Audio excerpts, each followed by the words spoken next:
Hallelujah. Good morning.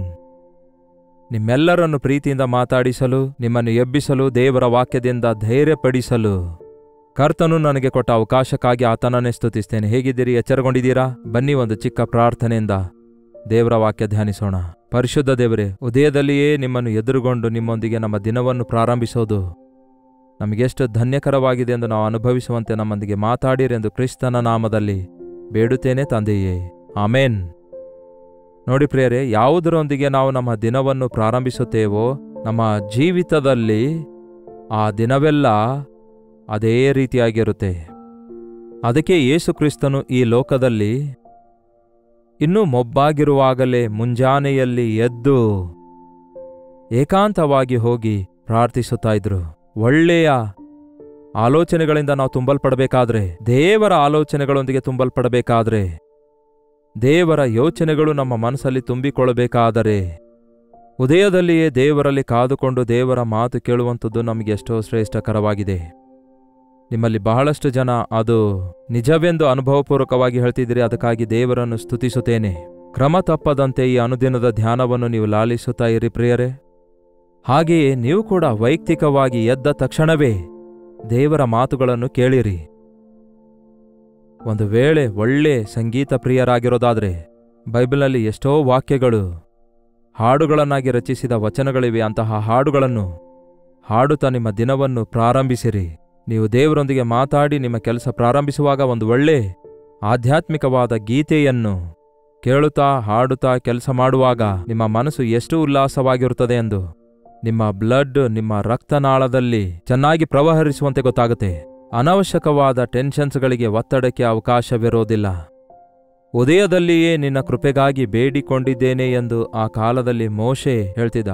ಅಬ್ರಹಾಮನು ಪ್ರಾರ್ಥನಾ ವೀರನಾಗಿ ನಂಬಿಕೆಯಿಂದ ಪ್ರಾರ್ಥಿಸುತ್ತಿದ್ದ.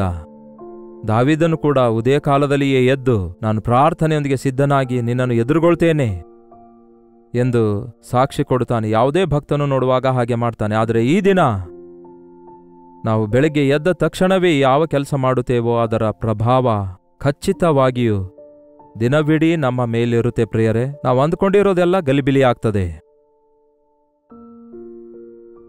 ಉದಯದಲ್ಲಿ ಎದ್ದ ತಕ್ಷಣವೇ ನೀವು ಸೆಲ್ಫೋನ್ ಹಿಡ್ಕೊಳ್ತೀರಾ, ಸೆಲ್ಫೋನ್ ಚೆಕ್ ಮಾಡಿಕೊಳ್ತೀರಾ. ಯಾವ ವಾಟ್ಸಪ್ ಮೆಸೇಜ್ ಬಂದಿವೆ, ಯಾವ SMS ಬಂದಿವೆ, ಏನು ನಡೆಯುತ್ತಾ ಇದೆ, ಲೋಕದಲ್ಲಿ ಏನಾಗ್ತಿದೆ ಎಂಬ ವಿಷಯಗಳನ್ನು ತಿಳ್ಕೊಳ್ಳಲು ಪ್ರಾಧಾನ್ಯತೆ ಕೊಡೋದಾದರೆ ಒಂದೇ ಒಂದು ವಾಟ್ಸಪ್ ಮೆಸೇಜ್ ಸಾಕು ಪ್ರಿಯರೇ ನಮಗೆ ಡಿಸ್ಟರ್ಬ್ ಮಾಡಲು. ಈ ದಿನ ಅನೇಕ ವಿಧವಾದ ನೆಗೆಟಿವ್ ಥಿಂಗ್ಸ್ಗಳನ್ನೇ ಎಲ್ಲ ಕಡೆಗಳಲ್ಲಿ ನೋಡ್ತೇವೆ. ಒಂದು ವಿಮರ್ಶೆಯಿಂದ ಕೂಡಿರೋದಾಗ್ಲಿ, ಒಂದು ಸಮಸ್ಯೆಯಿಂದ ಕೂಡಿರೋದಾಗ್ಲಿ, ಒಂದು ಕಂತು ಕಟ್ಟಬೇಕು, ಫೈನಲ್ ಡೇ ಎಂಬ ಮೆಸೇಜ್ ಬಂತು ಅಂದ್ಕೊಳ್ಳಿ. ಪ್ರಾರ್ಥನೆ ಮಾಡೋದು ಬಿಟ್ಟು ದುಡ್ಡು ಹೇಗೆ ಒಟ್ಟುಗೂಡಿಸಬೇಕು ಎಂದು ಯೋಚಿಸ್ತೀರಿ. ಇಲ್ಲವೇ ವೆನ್ ಶಲ್ ವಿ ಮೀಟ್ ಎಂಬ ಮೆಸೇಜ್ ಕಳಿಸಿದ್ರೆ ಇನ್ನು ಅವ್ರಿಗೆ ಯಾವಾಗ ಮೀಟ್ ಆಗಬೇಕು ಅದರ ಮೇರೆಗೆ ನೀವು ನಿಮ್ಮ ಪ್ರೋಗ್ರಾಮ್ ಎಲ್ಲವನ್ನೂ ಕೂಡ ಶೆಡ್ಯೂಲ್ ಎಲ್ಲ ಹಾಕಿಕೊಳ್ತೀರಿ. ದೇವರ ಪ್ರಣಾಳಿಕೆಯಲ್ಲಿ ನಾವು ಹೋಗಬೇಕು, ದೇವರ ಚಿತ್ತದಂತೆ ನಾವು ಹೋಗಬೇಕು. ಫಸ್ಟ್ ದೇವರ ಯೋಚನೆಗಳಿಂದ ನಾವು ತುಂಬಲ್ಪಡಬೇಕು. ಬೈಬಲ್ನಲ್ಲಿ ಗೊಲಿಯಾತನ ಕುರಿತು ನಾವು ಬಹಳಷ್ಟು ಸಾರಿ ಕೇಳ್ತೇವೆ. ಆದರೆ ಒಂದು ವಿಶೇಷವಾದ ವಿಷಯವನ್ನು ಈ ದಿನ ನಾವು ಗಮನಿಸುವವರಾಗಿದ್ದೇವೆ. ನೋಡೋಣ ಬನ್ನಿ. ಸತ್ಯವೇದದಲ್ಲಿ 2 ಸಾಮುವೇಲ 17ನೇ ಅಧ್ಯಾಯ 16ನೇ ವಚನ ಹೇಳುತ್ತದೆ, ಆ ಫಿಲಿಸ್ಟಿಯನು ಅಂದರೆ ಗೊಲಿಯಾತನು ಉದಯದಲ್ಲಿಯೂ ಸಾಯಂಕಾಲದಲ್ಲಿಯೂ ಹೊರಗಡೆ ಬಂದು 40 ದಿನಗಳವರೆಗೂ ತನ್ನನ್ನು ತಾನು ತೋರ್ಪಡಿಸಿಕೊಳ್ಳುತ್ತಾ ಇದ್ದನು. ಬೆಳಗ್ಗೆ ಆದ ಕೂಡಲೇ ಬೆಳಗ್ಗೆಯೇ ಬೆಟ್ಟದ ಮೇಲೆ ಹತ್ತಿ ನಿಂತು, ಹಾಗೆಯೇ ಸಾಯಂಕಾಲ ಮತ್ತೊಮ್ಮೆ ಹೊರಗೆ ಬಂದು ಬೆದರಿಸುತ್ತಿದ್ದ, ಶಪಿಸುತ್ತಾ ಇದ್ದ, ದೂಷಿಸುತ್ತಾ ಇದ್ದ, ಭಯಪಡಿಸುತ್ತಾ ಇದ್ದ. ಹೌದಲ್ಲವೇ? 17ನೇ ಅಧ್ಯಾಯದಲ್ಲಿ ನೋಡೋದಾದ್ರೆ, ಅವನು ನಿಂತು ಇಸ್ರಾಯೇಲ್ ಸೈನ್ಯದವರನ್ನು ಕರೆದು ಕೂಗಿ ಅವರಿಗೆ, ನೀವು ಯುದ್ಧ ಮಾಡ ಬಂದದ್ದೇಕೆ? ನಾನು ಫಿಲಿಸ್ಟಿಯನು, ನೀವು ಸೌಲನ ಸೇವಕರು. ನಿಮ್ಮಲ್ಲಿ ಒಬ್ಬನನ್ನು ಆರಿಸಿಕೊಂಡು ನನ್ನ ಬಳಿಗೆ ಕಳುಹಿಸಿರಿ. ಅವನು ನನ್ನೊಡನೆ ಯುದ್ಧ ಮಾಡಿ ನನ್ನನ್ನು ಸೋಲಿಸಿ ಕೊಂದರೆ ನಮ್ಮವರು ನಿಮಗೆ ಸೇವಕರಾಗುವರು. ನಾನು ಅವನನ್ನು ಸೋಲಿಸಿ ಕೊಂದರೆ ನೀವು ನಮ್ಮ ದಾಸರಾಗಿ ನಮ್ಮನ್ನು ಸೇವಿಸಬೇಕು ಎಂದು ಹೇಳಿದನು. ಈ ಹೊತ್ತು ನಾನು ಇಸ್ರಾಯೇಲ್ ದೇವರನ್ನು ಹೀಯಾಳಿಸುತ್ತೇನೆ ಎಂದು ಹೀಗೆ ದೇವರನ್ನು ದೂಷಿಸುತ್ತಿದ್ದಾನೆ. ಗುರಾಣಿ ಹಿಡ್ಕೊಂಡು, ಶಿರಸ್ತ್ರಾಣ ಇಟ್ಕೊಂಡು 9.5 ಅಡಿ ಎತ್ತರದ ವ್ಯಕ್ತಿ ಬೆಟ್ಟದ ಮೇಲೆ ನಿಂತು, ನೀವೆಷ್ಟರವರು ನನ್ನ ವಿರುದ್ಧ ಬರಲು ಬನ್ನಿರಿ, ಅಷ್ಟು ರೋಷ ಇದ್ರೆ ಬನ್ನಿ ಎಂದು ನಾವು ವಾಡಿಕೆ ಭಾಷೆಯಲ್ಲಿ ಹೇಳ್ತೇವಲ್ಲವೇ? ಬಾ ನೋಡ್ಕೊಳ್ಳೋಣ ಒಮ್ಮೆ ಬಾ ಅನ್ನುತ್ತೇವಲ್ಲವೇ? ಏನೋ ದೇವರ ಮಗನಾಗಿದ್ದಾನಂತೆ, ದೇವರ ಸೇವಕನಂತೆ, ಪ್ರಾರ್ಥನೆ ವೀರನಂತೆ, ವಿಶ್ವಾಸಿಯಂತೆ, ಬಾ ನೋಡಿಕೊಳ್ಳೋಣ ನಿನ್ನ ಸಂಗತಿ ಏನು ಎಂದು ಸೈತಾನನ ಬೆದರಿಕೆಗಳಿಗೆ ನಾವು ಉದಯದಲ್ಲಿಯೇ ಸ್ಥಳ ಕೊಡೋದಾದರೆ, ಮತ್ತೆ ಇವೆಲ್ಲ ಸೈತಾನನ ಬೆದರಿಕೆಯಲ್ಲವೋ? ಈ ಲೋಕದಲ್ಲಿರುವಂತಹ ಇವೆಲ್ಲವುಗಳು ಶರೀರದ ಆಸೆ, ಕಣ್ಣಿನ ಆಸೆ, ಬದುಕು ಬಾಳಿನ ಡಂಬಾಗಿದೆಯಲ್ಲವೋ? ಬೆಳಿಗ್ಗೆ ಎದ್ದ ಕೂಡಲೇ ಏನು ತಿನ್ನಬೇಕು, ಏನು ಕುಡಿಯಬೇಕು, ಏನನ್ನು ಧರಿಸಬೇಕು, ಏನನ್ನು ಸಂಪಾದಿಸಬೇಕು, ಎಲ್ಲಿಗೆ ಹೋಗಬೇಕು, ಏನು ಮಾತಾಡಬೇಕು, ಏನು ಮಾಡಬೇಕು ಎಂಬ ಇದೇ ಆಲೋಚನೆ ಇರುತ್ತೆ ಅಲ್ಲವೇ? ಅವರ ಬಳಿಗೆ ಹೋಗಿ ಬುದ್ಧಿ ಹೇಳಬೇಕು, ಇವರ ಬಳಿಗೆ ಹೋಗಿ ಅವರನ್ನು ಬೆದರಿಸಬೇಕು, ಅವರಿಂದ ಇದನ್ನು ದೋಚಿಕೊಳ್ಬೇಕು, ಈ ಕಡೆ ಹೋಗಿ ಅದನ್ನು ಸುಲ್ಕೊಳ್ಬೇಕು, ಆ ಕಡೆ ಹೋಗಿ ಅದನ್ನು ಕಟ್ಟು ಬರಬೇಕು. ಇಂತಹ ಆಲೋಚನೆಗಳಿಂದ ಬೆಳಗ್ಗೆಯೇ ನಿಮ್ಮ ತಲೆ ತುಂಬಿಸಿಕೊಳ್ಳೋದಾದ್ರೆ ಕೊನೆಗೆ ಏನ್ ಮಾಡಬೇಕೆಂದು ಗೊತ್ತಾಗದೆ ಗಲಿಬಿಲಿಗೆ ಒಳಗಾಗ್ತೀರಿ. ಪ್ರಶಾಂತವಾಗಿರಿ. ಲೋಕದಲ್ಲಿ ಏನೇ ನಡೆದರೂ ನನಗೆ ಬೇಕಾಗಿಲ್ಲ. ನನ್ನ ಪಕ್ಷದಲ್ಲಿ ಯುದ್ಧ ಮಾಡುವಂತಹ ಕರ್ತನಿದ್ದಾನೆ, ನನ್ನ ಸಂಗಡ ಇರುವ ಕರ್ತನಿದ್ದಾನೆ. ನನ್ನ ಕರ್ತನು ಹೇಳಿದ್ದನ್ನು ನಾನು ಮಾಡುವಾಗ ನನಗೆಲ್ಲವೂ ಮೇಲೇ ಉಂಟಾಗ್ತದೆ. ದೇವರು ಹೇಳಿರುವುದನ್ನು ಮಾಡಿರಿ, ದೇವರು ಮಾಡೆಂದಿರುವುದನ್ನು ಮಾಡಿರಿ. ಒಂದು ಪ್ರಣಾಳಿಕೆ ಇದೆ ಪ್ರಿಯರೇ. ನಮ್ಮ ಕರ್ತನು ಒಂದು ಪ್ರಣಾಳಿಕೆಯಿಂದ ಸಮಸ್ತವನ್ನು ಸೃಷ್ಟಿಸಿದ್ದಾರೆ. ಸೃಷ್ಟಿಕರ್ತನು ನಿಮ್ಮನ್ನು ನನ್ನನ್ನು ಕೂಡ ಸೃಷ್ಟಿಸಿದ್ದಾರೆ. ಆತನಿಗೆ ನಮ್ಮ ವಿಷಯದಲ್ಲಿ ದೊಡ್ಡ ದೊಡ್ಡ ಆಲೋಚನೆಗಳಿವೆ, ಅವು ಉಸುಬಿಗಿಂತಲೂ ಅಸಂಖ್ಯವಾಗಿವೆ ಅಂದಿದ್ದಾನೆ ದಾವೀದನು. ಭೂಮಿಯಿಂದ ಆಕಾಶವು ಎಷ್ಟು ಉನ್ನತವಾಗಿದೆಯೋ ಅಷ್ಟು ದೇವರ ಆಲೋಚನೆಗಳು ನಮ್ಮ ವಿಷಯದಲ್ಲಿ ಉನ್ನತವಾಗಿವೆ ಎಂದು ಯೆಶಾಯನು ಕೂಡ ಹೇಳಿದ್ದಾನೆ. ಪ್ರತಿ ದಿನ, ಪ್ರತಿ ಕ್ಷಣ ನಮ್ಮ ಜೀವಿತ ದಿನಗಳಲ್ಲಿ ನಾವೇನ್ ಮಾಡಬೇಕು, ನಮ್ಮಿಂದ ಯಾವ ಕೆಲಸ ಮಾಡಿಸಬೇಕೆಂದು ದೇವರು ಆಶಿಸುತ್ತಿದ್ದಾರೆ, ಎದಕ್ಕಾಗಿ ತಾಯಿ ಗರ್ಭದಲ್ಲಿ ನಾವು ಜನಿಸಿದ್ದೇವೆ ಎಂಬುದನ್ನು, ನಾವು ಪಿಂಡವಾಗಿರುವಾಗಲೇ ನಮ್ಮನ್ನು ನೋಡಿದ ದೇವರು ನಮಗೋಸ್ಕರ ಎಲ್ಲಾ ಪ್ರಣಾಳಿಕೆಯನ್ನು ಹಾಕಿಕೊಂಡಿದ್ದಾರೆ. ದಿನಾಲು ಬೆಳಗ್ಗೆ ದೇವರ ಬಳಿಗೆ ಹೋಗಿರಿ, ಆಯಾ ದಿನಕ್ಕೆ ತಕ್ಕಂತೆ ಹೋಗಿರಿ. ಒಂದೇ ಸಾರಿ ದೇವರು ಎಲ್ಲವನ್ನೂ ಬಯಲ್ಪಡಿಸಲ್ಲ. ಆ ಕಾಲದಲ್ಲಿ ಇಸ್ರಾಯೇಲರು ಅರಣ್ಯ ಮಾರ್ಗದಲ್ಲಿ ಪ್ರಯಾಣ ಮಾಡುವಾಗ ಆಹಾರ ಬೇಕಂದಾಗ ಆಕಾಶದಿಂದ ಮನ್ನವನ್ನು ಸುರಿಸಿದರು. ಅದು ಪರಲೋಕದ ಮನ್ನಾ. ಅದೇ ನಮ್ಮ ಆಧ್ಯಾತ್ಮಿಕ ಆಹಾರದ ಗುರುತಾಗಿದೆ. ಈ ದಿನ ಉದಯದಲ್ಲಿಯೇ ದೇವರ ಮಾತುಗಳನ್ನು ಭುಜಿಸಬೇಕು. ನಾವು ದೇವರ ಮಾತುಗಳನ್ನು ಲಾಲಿಸಬೇಕು. ದೇವರ ಮಾತುಗಳಿಂದ ನಮ್ಮ ಮನಸ್ಸನ್ನು ಧೈರ್ಯಪಡಿಸಿಕೊಳ್ಳಬೇಕು. ಆಕಾಶದಿಂದ ಸುರಿಯಲ್ಪಡುವ ಮನ್ನಾ ಕೊತ್ತಂಬರಿ ಬೀಜ ಇರುತ್ತೆ ಅಲ್ಲವೋ, ಧನಿಯ ಕಾಳಿನ ಹಾಗೆ ರೌಂಡ್ ಅಲ್ಲ, ತೆಳ್ಳಗಾಗಿರುವ ಕೊತ್ತಂಬರಿ ಬೀಜದ ಹಾಗಿರುತ್ತೆ, ಇಲ್ಲವೇ ಸಾಬುದಾನದ ಹಾಗೆ ಅಂದುಕೊಳ್ಳಬೇಕಾದ್ರೆ. ಅವು ಮಂಜಿನಂತೆ ಸುರಿಯುತ್ತಿರುವಾಗ ಎಲ್ಲರೂ ತಮಗೆ ಬೇಕಾದಷ್ಟು, ಅಂದರೆ ಒಬ್ಬ ಮನುಷ್ಯನು 1 ಸೇರಿನಷ್ಟು ಇಲ್ಲವೇ 1.5 ಸೇರಿನಷ್ಟು ಅವನು ಆರಿಸಿಕೊಳ್ಬೇಕು. ಒಂದೇ ಸಾರಿ ಹೀಗೆ ಸಿಗೋದಲ್ಲ, ಅದು ಒಂದೊಂದಾಗಿ ಆರಿಸಿಕೊಂಡು ಅದರಲ್ಲಿ ಹಾಕಿಕೊಳ್ಬೇಕು. ಆ ರೀತಿ ಮಂಜಿನಂತೆ ಬಿದ್ದಿರುವುದನ್ನು ಆರಿಸಿಕೊಳ್ಬೇಕಾದ್ರೆ ಮೊಳಕಾಲೂರಿ ಕೂತ್ಕೊಂಡು ಆರಿಸಿಕೊಳ್ಬೇಕು. ನಿಂತುಕೊಂಡು ಕೆಳಗೆ ಬಿದ್ದಿರುವುದನ್ನು ಹೇಗೆ ಆರಿಸಿಕೊಳ್ಳಲಿಕ್ಕಾಗುತ್ತೆ? ಇದರಲ್ಲಿರುವ ಆತ್ಮಿಕ ಅರ್ಥವನ್ನು ಗ್ರಹಿಸಿಕೊಳ್ಳಿರಿ. ಪ್ರತಿದಿನ ನಾವು ಮೊಳಕಾಲೂರಿ ದೇವರ ಸನ್ನಿಧಿಯಲ್ಲಿ ಕಾದುಕೊಂಡು, ದೇವರು ನಮಗನುಗ್ರಹಿಸುವ 1 ನಿಮಿಷಕ್ಕೋಸ್ಕರ, 1 ಗಂಟೆಗೋಸ್ಕರ, 1 ದಿನಕ್ಕೋಸ್ಕರ ನಮಗೆ ಕೊಡುವಂತಹ ಪ್ರಣಾಳಿಕೆಗಳೆಲ್ಲವನ್ನು ಗುರುತಿಸುವ ಹಾಗೆ ನಾವು ಆರಿಸಿಕೊಂಡು, ಒಟ್ಟುಗೂಡಿಸಿಕೊಂಡು, ಹೃದಯದಲ್ಲಿ ಭದ್ರಪಡಿಸಿಕೊಂಡು ಭುಜಿಸುವುದಾದರೆ, ಅಂಗೀಕರಿಸುವುದಾದರೆ ನಾವು ಆಶೀರ್ವದಿಸಲ್ಪಡ್ತೇವೆ. ಈ ದಿನ ಯಾಕೆ ಮನುಷ್ಯರ ಜೀವಿತದಲ್ಲಿ ಹೋರಾಟಗಳಿವೆ? ಯಾಕೆ ಮನುಷ್ಯರ ಜೀವಿತದಲ್ಲಿ ಸೋಲುಗಳಿವೆ? ಯಾಕೆ ಸಾಧಾರಣ ಮನುಷ್ಯನು ಒದ್ದಾಡುತ್ತಾ ಇದ್ದಾನೆ ಸಮಸ್ಯೆಗಳಲ್ಲಿ? ಯಾಕೆ ತಾನೇ ಮನುಷ್ಯನ ಜೀವಿತ ಗೊಂದಲಮಯವಾಗುತ್ತಾ ಇದೆ? ಕಾರಣವೇನು? ನೀವು ಸ್ವಂತ ಮಾರ್ಗದಲ್ಲಿ ಹೋಗಿ ಸೈತಾನನು ನಡೆಸುವಂತೆ ನೀವು ನಡೆಯುತ್ತಾ ಇದ್ದೀರಿ. ಅವನ ಯೋಚನೆಗಳಿಗೆ ಒಳಗಾಗ್ತಾ ಇದ್ದೀರಿ. ಕೊನೆಗೆ ಅವನಿಂದ ಚದುರಿಸಲ್ಪಡ್ತಾ ಇದ್ದೀರಿ. ಸೈತಾನನು ಚದುರಿಸುವಂಥವನು, ಬೇರೆ ಮಾಡುವಂಥವನು, ಹಾಳು ಮಾಡುವಂಥವನು ಆಗಿದ್ದಾನೆ. ಯೇಸು ಬದಲಾಯಿಸುವಂಥವರು, ಸೇರಿಸಿಕೊಳ್ಳುವಂಥವರು, ಆಧರಿಸುವಂಥವರು ಆಗಿದ್ದಾರೆ. ದೇವರಿಗೆ ನಿಮ್ಮ ಸಮಯ ಕೊಡಲು ಯಾಕೆ ಪ್ರಿಯರೇ ನಿಮ್ಗಷ್ಟು ಬಾಧೆ? ಕೆಲಸ ಅಂತ ಹೇಳ್ತೀರಾ, ಕೆಲಸ ಯಾವಾಗಲೂ ಇರುತ್ತೆ ಪ್ರಿಯರೇ. ಆ ದಿನ ಮಾರ್ತಾ ಯೇಸುವನ್ನು ಔತಣಕ್ಕೆ ಕರೆದು ಅಡಿಗೆ ಮನೆಯಲ್ಲಿಯೇ ಉಳ್ಕೊಂಡಳು. ಆತನಿಗೋಸ್ಕರವೇ ಮಾಡ್ತಿದ್ದಾಳೆ ಕೆಲಸ.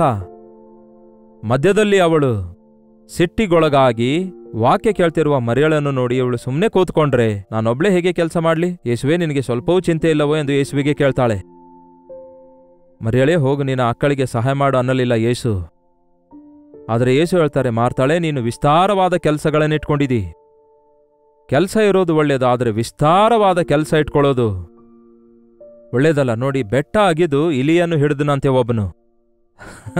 ಅರ್ಥವಾಯ್ತಾ ನಿಮಗೆ ಈ ಗಾದೆ? ಇಲಿ ಹಿಡಿಯುವುದಕ್ಕಾಗಿ ಬೆಟ್ಟವನ್ನೇ ಅಗದಿರೋದಾದ್ರೆ ಅವನು ಎಷ್ಟು ಪ್ರಯಾಸ ಪಟ್ಟಿರ್ತಾನೆ ಚಿಕ್ಕ ಇಲಿಗೋಸ್ಕರ. ಹಾಗೇ ಇದ್ದಾರೆ ಕೆಲವರು. ಒಬ್ಬನು ಪಡುವ ಪ್ರಯಾಸವೆಲ್ಲ ಗಾಳಿಯನ್ನು ಹಿಡಿದುಕೊಳ್ಳುವುದಕ್ಕೆ ಪ್ರಯಾಸ ಪಟ್ಟಂತಿದೆ ಅಂದಿದ್ದಾನೆ ಸೊಲೊಮೋನನು. ಒಂದೊಂದು ಸಣ್ಣ ಸಣ್ಣ ವಿಷಯಕ್ಕಾಗಿ ಯಾಕೆ ಅಷ್ಟೊಂದು ಟೈಮ್ ವೇಸ್ಟ್ ಮಾಡಿಕೊಳ್ತಾ ಇದ್ದೀರಿ? ಒಂದು ಕೆಲಸ ಮಾಡುವುದಕ್ಕಾಗಿ ನೂರಾರು ವಿಷಯಗಳನ್ನು ನೂರಾರು ಸಾರಿ ತಿರುಗಾಡಬೇಕಾಗ್ತಿದೆ. 100 ಯಾಕೆ, ಒಂದೇ ಕೆಲಸ 2 ಸಾರಿ ಮಾಡೋದಾದ್ರೆ ಆ ಕೆಲಸದಲ್ಲಿ ಆಶೀರ್ವಾದ ಇಲ್ಲ ಎಂದು ನಾನು ನೆನೆಸುತ್ತೇನೆ. ಒಂದು ಸಾರಿ ಒಂದು ಕೆಲಸ ಮಾಡುವುದಾದ್ರೆ ಅದು ಸೆಟ್ ಆಗಬೇಕು, ಅದು ಫಿಟ್ ಆಗಬೇಕು. ಮತ್ತೆ ತಪ್ಪು ತಿದ್ದುಕೊಳ್ಳುವ ಅವಕಾಶ ಇರಬಾರ್ದು. ದೇವರು ಆಶೀರ್ವದಿಸುವಾಗ ಹಾಗೇ ಇರುತ್ತೆ ಪ್ರಿಯರೇ, ನೀವು ಸಫಲವಾಗುತ್ತೀರಿ. ವಿಸ್ತಾರವಾದ ಕೆಲಸ ಇಟ್ಕೊಂಡಿದ್ದೀ ಮಾರ್ತಾಳೆ, ನೀನು ತೊಂದರೆ ಪಡುತ್ತಾ ಇದ್ದೀ. ಆದರೆ ಮರಿಯಳು ಉತ್ತಮವಾದದನ್ನು ಆರಿಸಿಕೊಳ್ತಾಳೆ. ಏನ್ ಮಾಡ್ತಾ ಇದ್ದಳು ಮರಿಯಳು? ಯೇಸುವಿನ ಪಾದದ ಬಳಿಯಲ್ಲಿ ಕೂತ್ಕೊಂಡು ಆತನ ಮಾತು ಕೇಳ್ತಾ ಇದ್ದಳು. ಯೇಸುವಿನ ಪಾದಗಳ ಬಳಿಯಲ್ಲಿ ಕೂತ್ಕೊಂಡು ಆತನ ಮಾತುಗಳನ್ನು ಕೇಳಿ ಆನಂತರ ಕೆಲಸ ಮಾಡ್ರಿ, ಬೇಡ ಅನ್ನುತ್ತಾ ಇಲ್ಲ, ಕೆಲಸ ಮಾಡೋದು ಒಳ್ಳೆಯದೇ. ಮಾರ್ತಳು ಆ ನಂತರವೂ ಉಪಚಾರ ಮಾಡ್ತಾಳೆ, ಯೇಸುವಿನ ಗದರಿಕೆ ಕೇಳ್ತಾಳೆ. ಅಂದಿನಿಂದ ಮೊದಲು ಆರಾಧನೆ, ನಂತರ ಕೆಲಸ, ಇಲ್ಲವೇ ಕೆಲಸ ನಂತರ ಆರಾಧನೆ. ಈ ರೀತಿ ಆರಾಧನೆ ಕೆಲಸ ಒಟ್ಟಿಗೆ ಆಗೋದಿಲ್ಲ. ಅದಕ್ಕೆ ಒಂದು ಪದ್ಧತಿಯ ಮೇರೆಗೆ ನಾವು ನಮ್ಮ ದಿನಚರಿಯನ್ನು ಅಳವಡಿಸಿಕೊಳ್ಳಬೇಕು. ಮೊದಲು ಯೇಸುವಿಗೆ ಸ್ಥಾನ ಕೊಡಬೇಕು. ಮೊದಲನೇದು ಆತನಿಗೆ. ಯೇಸು ಹೇಳಿದರು, ಪ್ರಥಮ ಫಲ ನನ್ನ ಸೊತ್ತು, ಪ್ರಥಮದು ನನ್ನದು. ಪ್ರಪ್ರಥಮವಾಗಿ ನನ್ನನ್ನು ಹುಡುಕಿರಿ, ನನ್ನ ನೀತಿಯನ್ನು ರಾಜ್ಯವನ್ನು ಮೊದಲು ಹುಡುಕಿರಿ, ಆನಂತರ ನಿಮ್ಗೆಲ್ಲವೂ ಸೇರಿಸಲ್ಪಡುವುದು. ಅಷ್ಟೇ ಹೊರತು ಬೆಳಗ್ಗೆ ನೆಗೆಟಿವ್ ಥಾಟ್ಸ್ನಿಂದ ನಾವು ತುಂಬಲ್ಪಡೋದಾದ್ರೆ, ಬೆದರಿಕೆಯ ಥಾಟ್ಸ್ಗಳು, ಯೋಚನೆಗಳು, ಭಯ ಹುಟ್ಟಿಸುವ ಯೋಚನೆಗಳು, ಶತ್ರುಗಳನ್ನು ನಾವು ನೆನಪು ಮಾಡಿಕೊಂಡು, ನಮಗಿಷ್ಟ ಇಲ್ಲದವರನ್ನು ನೆನೆಸಿಕೊಂಡು, ಅವರು ಕಳಿಸಿದ SMS ಅನ್ನು ಓದಿ, ಅಷ್ಟೇ ಅಲ್ಲ ಈ ಲೌಕಿಕ ವಿಷಯಗಳನ್ನು ಓದಿ ಎಷ್ಟೋ ಗೊಂದಲಕ್ಕೆ ಒಳಗಾಗಬೇಕಾಗ್ತದಲ್ಲವೇ? ಆಗ ನಿಮ್ಮ ದಿನವಿಡೀ ವೇಸ್ಟ್ ಆಗ್ತದೆ. ಎಷ್ಟು ದಿನಗಳು ವ್ಯರ್ಥವಾಗಿವೆ, ಎಷ್ಟು ದಿನಗಳವರೆಗೂ ಸಂತೋಷವಾಗಿದ್ದೇವೆ, ಎಷ್ಟು ದಿನ ಉತ್ತಮವಾಗಿವೆ, ಏನನ್ನು ನಾವು ಸಾಧಿಸಿದ್ದೇವೆ ಎಂಬುದನ್ನು ನಾವು ನಮ್ಮನ್ನೇ ಪರಿಶೀಲಿಸಿಕೊಳ್ಳಬೇಕು.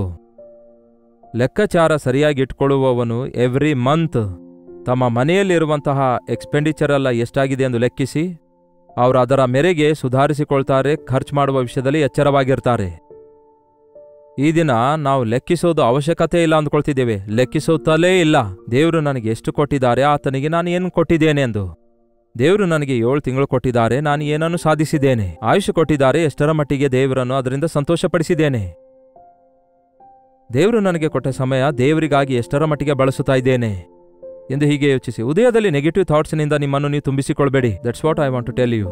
ಮೊಟ್ಟ ಮೊದಲೇ ಶತ್ರುವಿನ ಮಾತು ಕೇಳಬೇಡಿ, ಸೈತಾನನ ಮಾತು ಕೇಳಬೇಡಿರಿ, ಲೌಕಿಕ ಮಾತು ಕೇಳಬೇಡಿರಿ, ವ್ಯತಿರೇಕದ ಮಾತುಗಳನ್ನು ಕೇಳಬೇಡಿ. ಆ ದಿನವೆಲ್ಲ ವೇಸ್ಟ್ ಆಗಿಬಿಡ್ತದೆ, ನಿಮಗೆ ಸಮಾಧಾನವೆಲ್ಲ ಹಾಳಾಗ್ತದೆ. ಮೊಟ್ಟ ಮೊದಲು ದೇವರ ಮಾತುಗಳನ್ನು ಕೇಳಿ, ದೇವರೊಂದಿಗೆ ಕಾಲ ಕಳೆಯಿರಿ, ದೇವರ ಸನ್ನಿಧಿಯಲ್ಲಿ ಕಾದುಕೊಂಡಿರಿ, ಮನ ತುಂಬ ಆತನ ಮಾತುಗಳನ್ನು ತುಂಬಿಸಿಕೊಳ್ಳಿರಿ, ವಾಕ್ಯದ ಸತ್ಯಗಳನ್ನು ಆರಿಸಿಕೊಳ್ಳಿರಿ, ಬೈಬಲ್ನಲ್ಲಿರುವ ವಾಗ್ದಾನಗಳನ್ನು ಆರಿಸಿಕೊಂಡು ನಿಮ್ಮ ಹೃದಯದಲ್ಲಿ ಭದ್ರಪಡಿಸಿಕೊಳ್ಳಿರಿ. ಎಂಥದೇ ಶೋಧನೆ ಬಂದ್ರು, ಎಂಥದೇ ಹೋರಾಟ ಬಂದ್ರು, ದಾವೀದನು ಧೈರ್ಯದಿಂದ ಮುಂದೆ ಹೋಗುತ್ತಾನೆ. ಕಾರಣ, ದಾವೀದನು ದೇವರನ್ನು ಸ್ತುತಿಸ್ತಾ ಇದ್ದ. ಬೆಳಗ್ಗೆ ಸಾಯಂಕಾಲ ಉದಯದಲ್ಲಿಯೇ ಸಿದ್ಧ ಮಾಡಿಕೊಳ್ತಿದ್ದ, ಉದಯದಲ್ಲಿಯೇ ಪ್ರಾರ್ಥಿಸಿಕೊಳ್ತಿದ್ದ. ಈ ದಿನದ ಶೋಧನೆಗಳೆಲ್ಲ ಜಯಿಸುವಂತೆ ಸಹಾಯ ಮಾಡಿರಿ ದೇವರೇ ಎಂಬುದಾಗಿ. ಈ ದಿನ ನನಗೆ ಗೊತ್ತಿರುವಂತಹ ಬಹಳ ಸಮಸ್ಯೆಗಳಿವೆ, ಬಹಳ ಕೆಲಸಗಳಿವೆ, ಬಹಳ ಜವಾಬ್ದಾರಿಕೆಗಳಿವೆ. ಇವೆಲ್ಲ ನೆರವೇರಿಸುವುದಕ್ಕಾಗಿ ನನಗೆ ಶಕ್ತಿ ದಯಪಾಲಿಸಿರಿ ಎಂದು ಮೊಳಕಾಲೂರಿ ಪ್ರಾರ್ಥಿಸಿ ನಮ್ಮ ದಿನವನ್ನು ಪ್ರಾರಂಭಿಸುವುದಾದರೆ ಧನ್ಯರಾಗ್ತೇವೆ. ನಾವೆಲ್ಲರೂ ಆ ರೀತಿಯಾಗಿರುವಂತೆ ದೇವರು ನಮಗೆ ಸಹಾಯ ಮಾಡಲಿ. ಬನ್ನಿ ಪ್ರಾರ್ಥಿಸೋಣ. ಪರಿಶುದ್ಧ ದೇವರೇ, ಪ್ರೀತಿಯುಳ್ಳ ತಂದೆಯೇ, ನಿಮ್ಮ ಮಾತುಗಳಿಂದ ನಮ್ಮ ದಿನವನ್ನು ಪ್ರಾರಂಭಿಸಿ ನಿಮ್ಮ ಮಾತಿನಿಂದ ನಮ್ಮ ದಿನ ಮುಗಿಸುವಂತೆ ಸಹಾಯ ಮಾಡಿರು. ಉದಯ ಸಾಯಂಕಾಲ ಗೊಲಿಯಾತನ ಮಾತೇ ಕೇಳುವವರಾಗಿದ್ದರು ಇಸ್ರಾಯೇಲರು. ಅವು ವ್ಯತಿರೇಕದ ಮಾತುಗಳು, ನೆಗೆಟಿವ್ ಮಾತುಗಳಾಗಿದ್ವು. ಲೋಕಸ್ಥನ ಮಾತುಗಳನ್ನು ಕೇಳಿ ಭಯಪಡ್ತಾ ಇದ್ರು. ಹಗಲಿನ ಬೆದರಿಕೆಗೆ ದಿನವೆಲ್ಲ ಹಾಳು ಮಾಡಿಕೊಂಡು, ರಾತ್ರಿಯ ಬೆದರಿಕೆಗಳಿಗೆ ನಿದ್ರೆಯೆಲ್ಲ ಹಾಳು ಮಾಡಿಕೊಂಡು ಎಷ್ಟೋ ಮಂದಿ ದೇವರೇ ತಮ್ಮ ಜೀವಿತದಲ್ಲಿ ಡಿಪ್ರೆಷನ್ಗೆ ಒಳಗಾಗ್ತಿರುವಾಗ ಅಂಥವರನ್ನು ಪ್ರೋತ್ಸಾಹಪಡಿಸುವಂತಹ, ಉತ್ತೇಜನಗೊಳಿಸುವಂತಹ, ಅಂಥವರನ್ನು ಬಲಪಡಿಸುವಂತಹ ನಿಮ್ಮ ಪರಿಶುದ್ಧ ವಾಕ್ಯಗಳನ್ನು ಪಠಿಸುವುದಕ್ಕಾಗಿಯೂ, ಮೊಳಕಾಲೂರಿ ಪ್ರಾರ್ಥಿಸುವುದಕ್ಕಾಗಿಯೂ ಆಧ್ಯಾತ್ಮಿಕ ಶಕ್ತಿಯನ್ನು ಹೊಂದಿಕೊಂಡು ಲೋಕದಲ್ಲಿರುವ ಗೊಲಿಯಾತನಂತಹ ಶತ್ರುಗಳನ್ನು, ಹೋರಾಟಗಳನ್ನು ಜಯಿಸುವ ಹಾಗೆ ನಮ್ಮ ಪ್ರತಿಯೊಬ್ಬರಿಗೂ ಸಹಾಯ ಮಾಡಿರೆಂದು ಕ್ರಿಸ್ತನ ನಾಮದಲ್ಲಿ ಬೇಡುತ್ತೇನೆ ತಂದೆಯೇ, ಆಮೇನ್. ತಂದೆಯಾದ ದೇವರ ಪ್ರೀತಿಯೂ, ಮಗನಾಗಿರುವ ಕ್ರಿಸ್ತನ ಕೃಪೆಯೂ, ಆದರಣೆಕರ್ತನಾದ ಪವಿತ್ರಾತ್ಮನ ಸಹವಾಸವು ಕೂಡಿ ಬಂದಿರುವ ನಮ್ಮೆಲ್ಲರ ಸಂಗಡ ಇಂದಿಗೂ ಸದಾಕಾಲಕ್ಕೂ ನೆಲೆಯಾಗಿರಲಿ, ಆಮೇನ್. ದೇವರಿಗೆ ಸ್ತೋತ್ರ. ನೀವು ಎಲ್ಲಿಂದ ವೀಕ್ಷಿಸ್ತಾ ಇದ್ದೀರೆಂದು ನಿಮ್ಮ ಹೆಸರು, ಊರನ್ನು ಲೈವ್ ಚಾಟ್ನಲ್ಲಿ ಬಂದು ಟೈಪ್ ಮಾಡಿರಿ ಮತ್ತು ನಿಮ್ಮ ಪ್ರಾರ್ಥನಾ ಮನವಿಗಳನ್ನು 8939731313 ನಂಬರ್ಗೆ ಒಂದು ಟೆಕ್ಸ್ಟ್ ಇಲ್ಲವೇ ವಾಯ್ಸ್ ಮೆಸೇಜ್ ಮೂಲಕ ವಾಟ್ಸಪ್ ಕಳಿಸಿರಿ. ಹಾಗೆಯೇ ನೀವು ಇತರ ದೇಶದಿಂದಲೂ ಸಹ ವೀಕ್ಷಿಸುವುದಾದರೆ ಇದೇ ನಂಬರಿಗೆ ನಿಮ್ಮ ಪ್ರಾರ್ಥನಾ ಮನವಿಗಳನ್ನು ತಿಳಿಯಪಡಿಸಿರಿ. ನಿಮ್ಮೆಲ್ಲರಿಗೋಸ್ಕರ ನಾವು ಪ್ರಾರ್ಥಿಸ್ತಿದ್ದೇವೆ, ನೀವು ಕೂಡ ಪ್ರಾರ್ಥಿಸಿರಿ.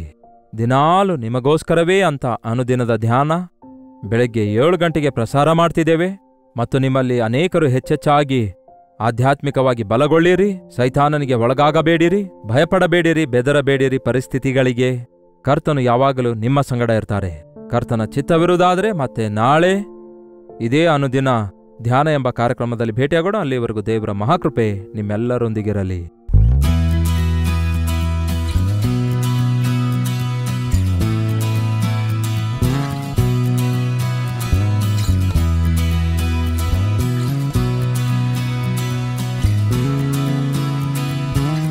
ಹಾಲೆಲೂಯಾ. ಮುಂಬೈನ ಸುತ್ತಮುತ್ತಲಿರುವಂಥವರಿಗೆ ಒಂದು ಶುಭವಾರ್ತೆ. ಕರ್ತನ ಚಿತ್ತವಿರುವುದಾದರೆ ಮೇ 1ನೇ ತಾರೀಕು ಒಂದು ವಿಶೇಷವಾದ ಗೆಟ್ ಟುಗ್ಯಾದರ್ ಮೀಟಿಂಗನ್ನು ನಿಮಗೋಸ್ಕರ ಏರ್ಪಡಿಸುತ್ತಿದ್ದೇವೆ. ಕೇವಲ ಸಂಜೆ 6 ಗಂಟೆಯಿಂದ ರಾತ್ರಿ 10 ಗಂಟೆಯವರೆಗೂ ನಡೆಯಲಿರುವ ಈ ಒಂದು ದಿನ ಮೀಟಿಂಗ್ನಲ್ಲಿ ಖಚಿತವಾಗಿಯೂ ನೀವು ಪಾಲ್ಗೊಳ್ತೀರೆಂದು, ಮುಖಾಮುಖಿಯಾಗಿ ನಿಮ್ಮನ್ನು ನೋಡುವುದಕ್ಕಾಗಿ, ವೈಯಕ್ತಿಕವಾಗಿ ನಿಮಗೋಸ್ಕರ ಪ್ರಾರ್ಥಿಸುವುದಕ್ಕಾಗಿ, ದೇವರು ಕೊಟ್ಟಿರುವ ಸಂದೇಶ ನಿಮಗೆ ಸಾರುವುದಕ್ಕಾಗಿ ಚೆನ್ನೈನಿಂದ ನಾವು ಮುಂಬೈಗೆ ಬರ್ತಿದ್ದೇವೆ. ಬನ್ನಿರಿ, ಈ ಗೆಟ್ ಟುಗ್ಯಾದರ್ ಮೀಟಿಂಗ್ನಲ್ಲಿ ಪಾಲ್ಗೊಂಡು ದೈವಾಶೀರ್ವಾದಗಳನ್ನು ಹೊಂದಿಕೊಳ್ಳಿರಿ. ಇದರ ವಿಳಾಸ ಗಮನಿಸಿರಿ. Morning star English school, scion, Dharavi, Mumbai. ಇನ್ನೂ ಹೆಚ್ಚಿನ ವಿವರ ತಿಳ್ಕೊಳ್ಳಬೇಕಾದ್ರೆ 8939393939 ಎಂಬ ನಂಬರ್ಗೆ ಕರೆ ಮಾಡಿರಿ, ಇಲ್ಲವೇ ವಾಟ್ಸಪ್ ಮೆಸೇಜ್ ಕಳಿಸಿರಿ. ಲಿಂಕ್ ನಿಮಗೆ ಕಳಿಸಲಾಗುವುದು. ಬನ್ನಿರಿ, ನಿಮ್ಮ ಸ್ನೇಹಿತರೊಂದಿಗೆ, ಬಂಧುಗಳೊಂದಿಗೆ ಕೂಡಿ ಬನ್ನಿರಿ. ಪ್ರತ್ಯೇಕವಾಗಿ ಪ್ರಾರ್ಥಿಸೋಣ. ಕರ್ತನ ಸನ್ನಿಧಿಯಲ್ಲಿ ನಮ್ಮ ವೈಯಕ್ತಿಕ ಭಾರಗಳಿಗೋಸ್ಕರ ಅನೇಕರಿಗಾಗಿ ವಿಜ್ಞಾಪನೆ ಮಾಡೋಣ. ದೇವರ ವಾಕ್ಯವನ್ನು ಧ್ಯಾನಿಸೋಣ. ಪಾಲ್ಗೊಳ್ಳಿರಿ, ದೈವಾಶೀರ್ವಾದ ಹೊಂದಿಕೊಳ್ಳಿರಿ. ತಪ್ಪದೆ ಬರ್ತಿರಲ್ಲವೋ?